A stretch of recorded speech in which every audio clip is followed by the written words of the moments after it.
Сайн байцгаана уу мөнгөлнөөс өгта тавтай морил та бүхэнтэйгээ парт 5-аараа уулзж байгаадаа маш их баяртай байна. Удаан хүлээлгээгүү гэж найдаж байна. Ингээд кинонд орохоосоо өмнө лайк болон сабскрайбаа дарсан бол кинонд орцгоё.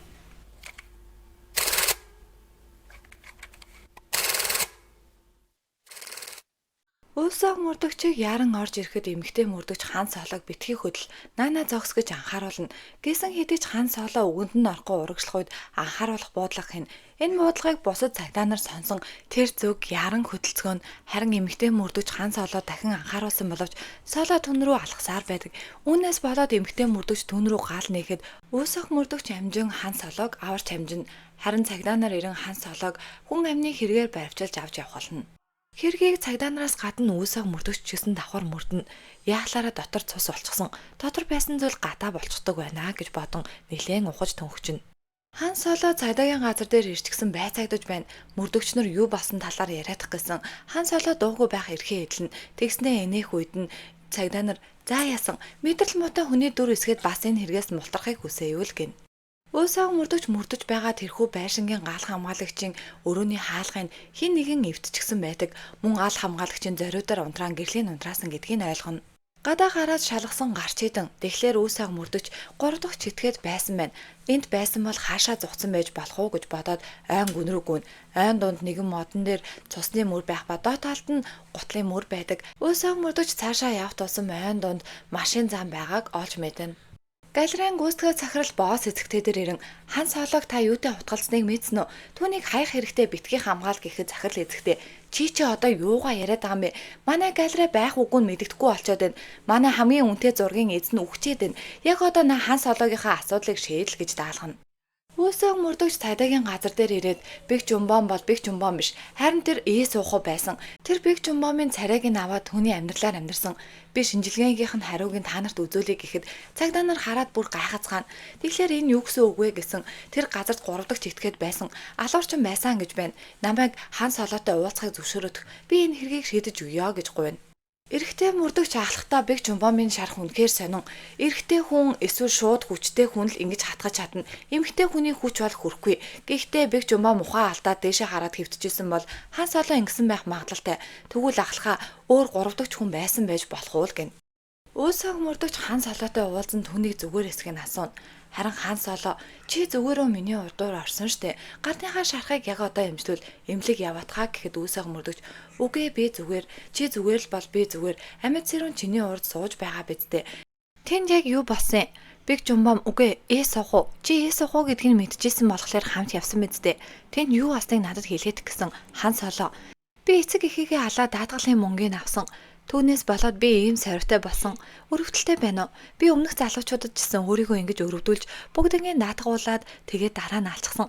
Харамсалтай нь би даатгалынх нь мөнгөний авч чадаагүй гэхэд өөсөө мөрдөгч ингэж яриха бол энэ бүгдийг чамайг хийгээгүй гэдгийг чи мэдэж байна. Би чамд итгэж байгаа. Зүгээр л намайг чамд туслахыг зөвшөөрөх гэхэд хан солоо цагдаа нараа энэ хүнтэй би ярих зүйлээ дуусчлаа. Энэ хүнийг гаргаж явуулаа л гин. Хан Сологийн ажил дээр түүний ажилчид нь үнэхээр аимшигтай юм а яаж хүн амны хэрэгт хутгалддаг байна. Манай галерей нэр хүнд дуусаа ёо аимшигтай гэл тэгсэн хамт ажилтдаг нэг эмэгтэй нь зүгээр ажиллаа хийцгээл гин. Галерейн босс эзэгтэй хан солороо өмгөөлөгч явуулсан байдаг. Харин нөгөө өмгөөлөгч нь таны нөхцөл байдлыг хамгийн сайн ойлгож байна. Гэхдээ манай галерейг доош нь натах хэрэг байхгүй. Яг одоо халагдах өргөл дээр гарын үсэг зур гэсэн хан солоо шууд л нөгөө өргөлийн уурж хайснаа. Энэ хэрэгт би ямарч хамааралгүй. Эндээс гарах болно. Зүгээр л намайг өмгөөлөх гээд өмгөөлөгчтэйгөө хамт мэдүүлэг өгнө. Түүн дээрээ Бэг Жумбом өөрийгөө суух уу гэдгээ илчснээс хойш хандлага нь шаал өр болсон. Тиймээс би өөрийгөө хамгаалахын тулд тэр галын төмрийг авсан. Харин бид хоёрыг дотор маргалдаж байх үед гэнт гэрэл унтарчихсан. Бэг Жумбом намайг чи наана байж бэ гэж шууд үлхээд унгаасан. Гэхдээ би юу гэж тэнд байх вэ? Харин араас нь гараад ирсэн. Бэг Жумбом үгүй суугуу яг тийм байдалтай болчихсон. Дээшээ хараад хэвтэж байсан. Би хараад л анхан тусламж үзүүлэх гээд нилээн хичээсэн боловч цусан тогтохгүй байсан. Үлдсний нь бол та нар мэдэж байгаа штэ гин энэ яриан дунд нь эрэгтэй мөрдөгч. Тийм ээ Бэг Жумбомын биенд нь даралт өгсөн. Цусыг ногтоох гэж оролцсон уул мөр байсан гэж хэлнэ. Энийг сонсон эмэгтэй мөрдөгч тийм үү? Тэгэхээр та хоёроос гадна дахиад нэг хүн тэнд байсан байх нэ. Ямар хүн байсан чи хэлээд гэсэн хан солоо. Би тэрийг яаж мэдхий? Нотлох баримтаа өөртөө олох хэрэгтэй биз дээ. Та нар чинь цагдаа нар биш үлээ л гин.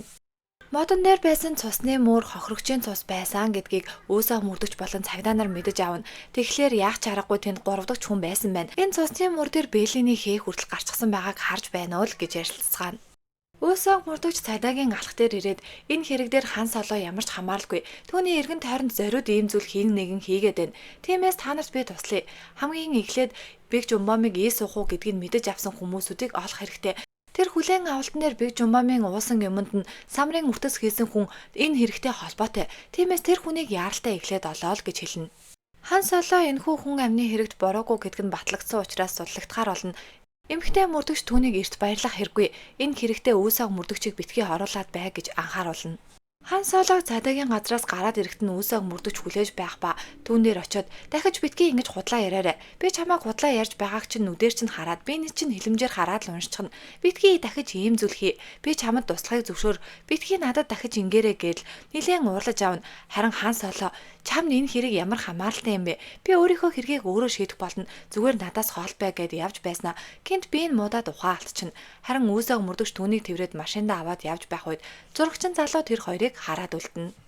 Хан Соло аимшигтай хар дараа цочоод сэрнэ. Тэрээр гараад ирсэн өөсөө мөрдөгчийн гэрт нь ирчихсэн өөсөө мөрдөгч би хоол хийчихсэн. Чи ядаж нэг халбах чултгой идээд яв гууж байна. Би чамайг хоол идэхгүй бол явуулахгүй шүү гэд гуйсаар байгаа тэд хамтдаа хоол идцгэн. Өөсөө мөрдөгч миний хийж чадах шөл ганцхан энэ мөн өндөгний оромог чи сайн идэрэй гээл харин Хан Солог халбагдаад идэж байгааг харсан өөсөө мөрдөгчийн сэтгэл нь амарч байгаа бололтой. Зурагчин залуу Хан Сологийн баар ажилладаг найз дээр нэрчгсэн хамт юм уугаад сууж ин харин нөгөө найз нь ямар сонин тохиолдол вэ? Биг Жумбам ч гэсэн яг ээс ухуутай адилхан самрын харшилтай байсан юм байх та. Чи санаж байна уу? Хэдүүлээ хамт хоол идэж байхад ээс ухуу самрын харшилтай гэд бөө юм олж байсан да гэхэд нөгөө зурагчин залуу тийм билүү гээд л өнгөрнө. Хан Соло хоолоо идэж дуусчаад баярлаа маш их сэтгэл гаргалаа. Гэхдээ цаашдаа ингэх хэрэггүй. Би өөрийгөө аваад явчих чадна. Битгий дахиж ийм зүйл хийгээрэй. Гууж байна чамаас. Тэр хүн юу хүсэж байгааг би мэдэхгүй. Тэр гэхдээ намайг биш харин миний залуучуудыг онилдог. Тиймээс чамайг ч гэсэн аюулд оруулахыг би хүсэхгүй байна. Яг одоо энэ үйлдэлээ зогсоо. Би өөрийгөө аваад явчих болохоор зүгээр санаа битгий зав гэд түүнийг хаяад явна.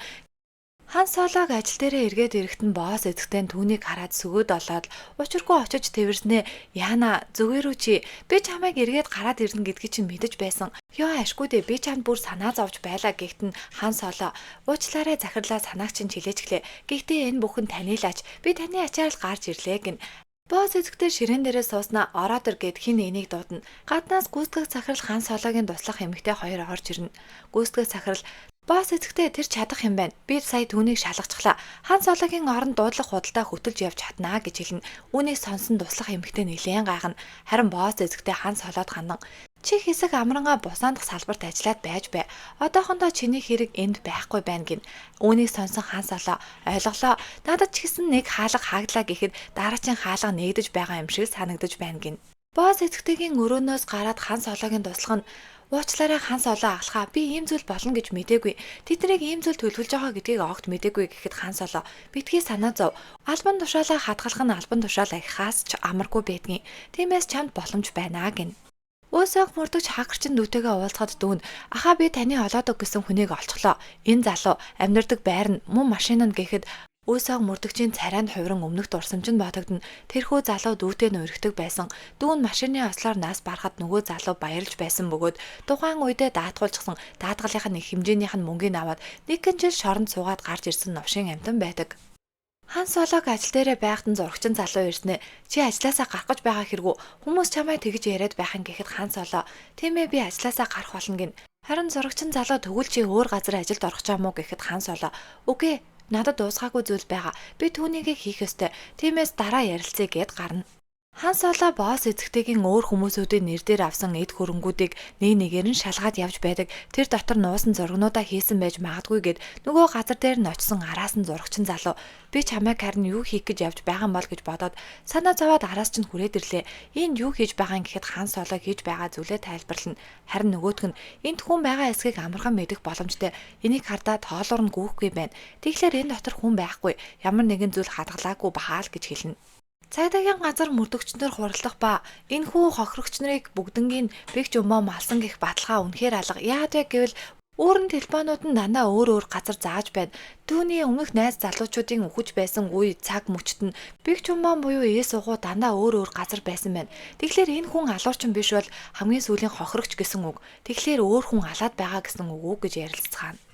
Мөрдөгч нар инхийг аваад ирчихсэн хүлээн авалтын видео бичлэгнүүдийг үзүүлснэ. Тэр өдөр чи зөөгч хийсэн байна. Мөн биг жумбам захирал болон хан солоо хоёр дарс аваач өгсөн хүн нь чи.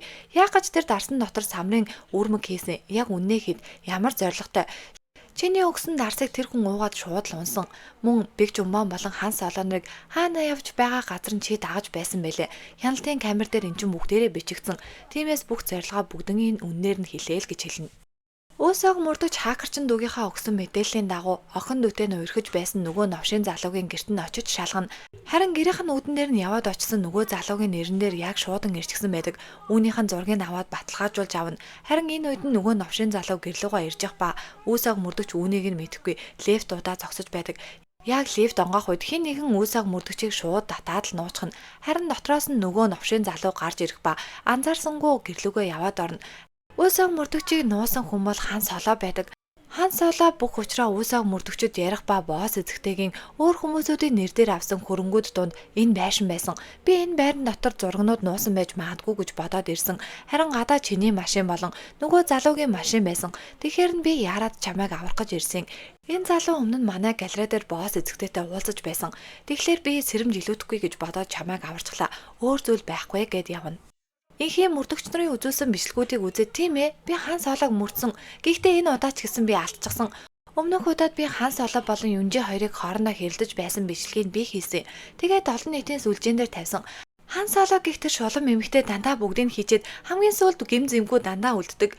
Та нар ер нь ажиллаа хийдэг байсан бол би ийм зүйл хийх үү? Би цагдаа та нарт л туслах гэж ийм зүйл хийсэн гэж л уйлж эхэлнэ.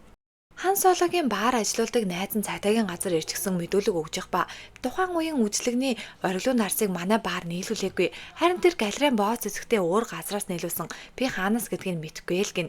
Тэгснээ гинт намайг уучлаарай. Би тэр Юнжигийн үхэлд ч гэсэн хамааралгүй шүү. Би Юнжид ганц хоёрхан үг хэлсэн гэл цагдаа бүр гайхан юу гэсэн үгийг нэрчин гэсэн. Харин тэр эмэгтэй амар сонин эмэгтэй байсан. Байнга л хан солоог хорлдог. Хаана явж байгаа газар болгонд л байнга мөрдөж дагаж явдаг байсан. Тэгэхээр нь би тэр эмэгтэйгийн өгтөг өдөр нь хідэн үг хэлье гэж бодоод аваарын шатан дээр дахиж хан солоог хорлож дагаж мөрдөх юм бол би зүгээр өнгөрөхгүй шүү. Хан солоод бас хамгааж өмгөөлдөг хүн байдгийн. Айтаахан байж үзээрэй гэд би түүнийг бааз зэргийн сүрдүүлж хідэн үг хэлсэн. Гэхдээ би тэр эмэгтэйг тэгээд өвчин гэж ботоогүй штэ цагдаа.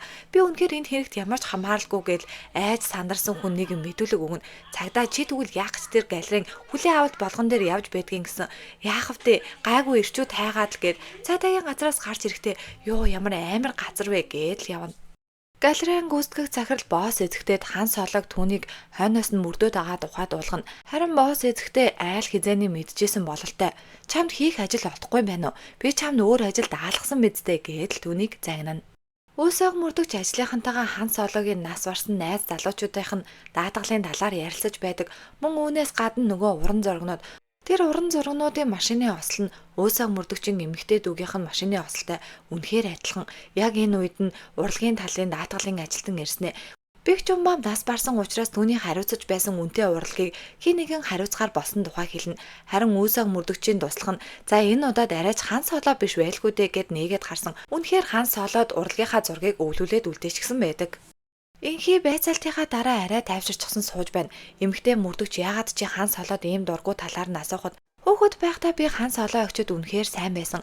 Ах бит хоёрыг авраад бидгээд үнэхээр дотн би биенийхаараа орж гардаг найзалдаг байла. Гэхдээ нэг л өдөр ах хан солоог л хардаг болчихсон. Би түүний нүдэнд харагдхаа байсан. Түүнийг хараад надад яагаад ч юм дургу хүрээд ахыхаа өрөвдөж ихэлсэн.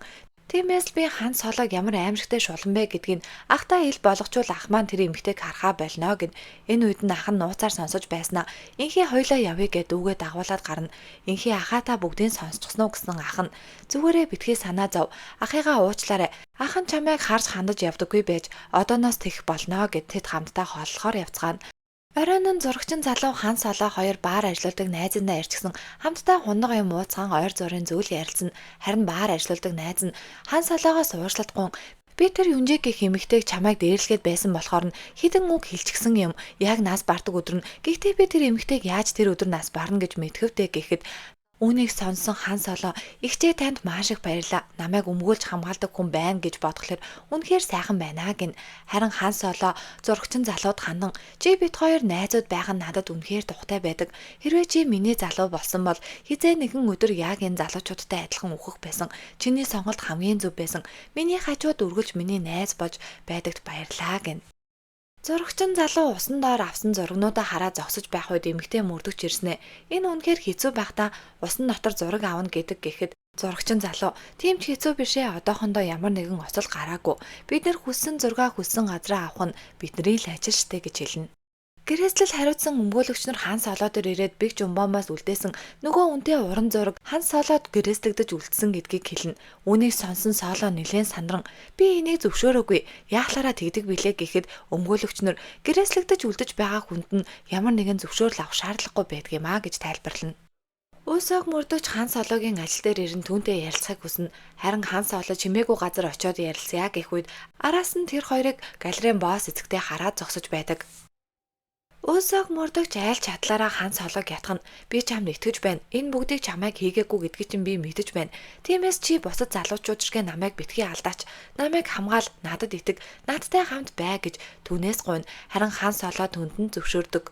Галерейн босс эцэгтэй өөрийнхөө нууц зураг хадгалдаг өрөөндөө нэгэн гэр бүлийн зураг хараад сууж байдаг. Тэгснээ хэн нэгэн рүү залгаад яг одоо уулзах хэрэгтэй байна гин. Хан Солоо үсэг мөрдөгчөд галерейн босс эзэгтийн нууц хөрөнгө буюу үл хөдлөхүүдийн нэг нэгээр нь харуулснаа эднэр дунд л жинхэнэ зурагнуудыг нуусан баг. Манай компанид харьяалтай нэг агуулга байгаа. Флекс гэх чи бид хоёрын өмнө нь очиж байсан дээр агуулгыг хоёулаа хамгийн түрүүнд шалгах хэрэгтэй гэж ярилцсан. Босс эзэгтэй даатгалын лойвер хийдэг нөгөө новшийн залаг дуудснаа. Шууд нэг алгацснаа.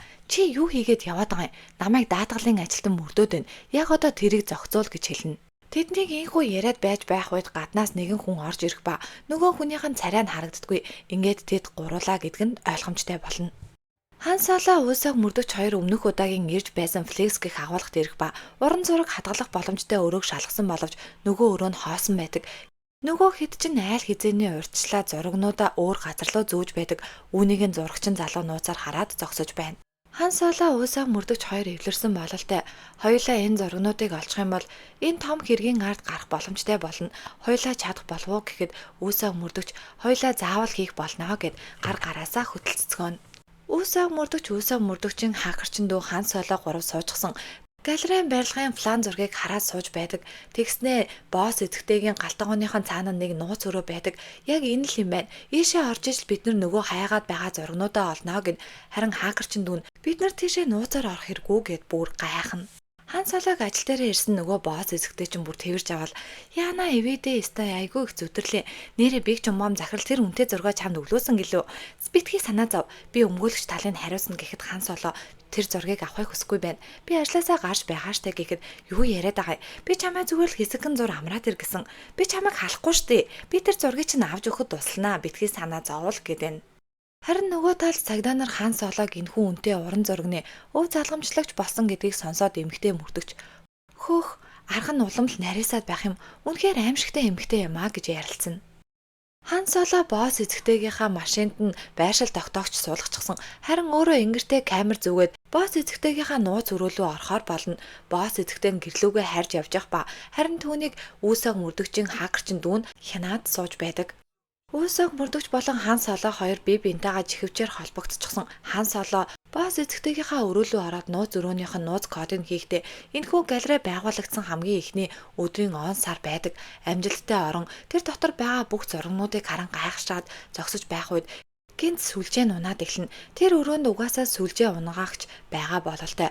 Харин Хан Солоо үсэг мөрдөгч хоёр хоорондоо холбогдох боломжгүй болно. Босс эзэгтэйг явж байх үед нь утсанд нь нууц өрөөнийх нь хаалга онгоосон гэх мессеж ирнэ. Үүнийг харсан босс эзэгтэй нэлээд гайхан алдаа заагаад байгаа юм бахта бушуухан эргээдэгч болоочоо гэд иргэн. Үүнийг харсан хакерчин дүүн үсэг мөрдөгчөд мэдэгдэн. Харин Хан Солоо нөгөө өрөөний голд байсан гэр бүлийн зургийг хараад зогт усна. Учир нь хүүхэд байхдаа өөрөө ч гэсэн зураач болохыг хүсдэг байсан. Ээжигээ зураад сууж байхад нь аав нь охиныгоо үнэхээр мундаг зураач болно. Аав нь чамайг дэмжих болно гэдэл гэр бүлэрээ тэрхүү зургийг зурж байсан гайхалтай мөчөөд орсон. Гэхдээ гайхалтай мөч удаан үргэлжилсэнгүй. Тэдний гэрт муу санаатай хүн орж ирэн эцэг эхийн доромжилж байсан тэр үеч гэсэн санаанд нь орж ирнэ. Босс эзэгтэй галерей руу буцаж ирж байгаа учраас үүсээ мөрдөж хан солоог яаралтай нууц өрөөнөөс гаргах хэрэгтэй гэд өрөөлөөгүй нь хан солоо өрөөнөөс гарах гэсэн боловч орж ирсэн нууц код нь болдоггүй. Барилга дотор айл хэдийн босс эзэгтэй ороод ирчихсэн өөдөөс нь зурагчин залуу гарч ирнэ. Босс эзэгтэй яаран өөрийнхөө өрөөлөө орж ирэх ба. Дотор таалд хан солоо кодоо мэдгүй кодоо хийгээ зогсож байх үед гадна талаас нь хин нэгэн код хийн хаалга онгойлгох чимээгээр хан солоо яаран нуугдаж байгаагаар кино маань дуусаж байгаа. Та бүхэнд маань part 5 маань таалагдсан бол лайк болон subscribe-а дараад сэтгэгдлээ үлдээгээрэй. Удахгүй хамгийн сүүлийн part буюу 6-гаа оруулах учраас түр дэвчээд хүлээж байгаарай. Ингээд кино маань таалагдсан бол бүгдэнд нь маш их баярлалаа. Мөнгө лунаа сувгатайгаа хамтран ажиллахыг хүсэж байгаа хувь хүн болон байгууллага байвал манай сувгийн доор байгаа Instagram хаяг болон манай сувгийн имэйл рүү юм бичиж болно шүү. Түр баяртай.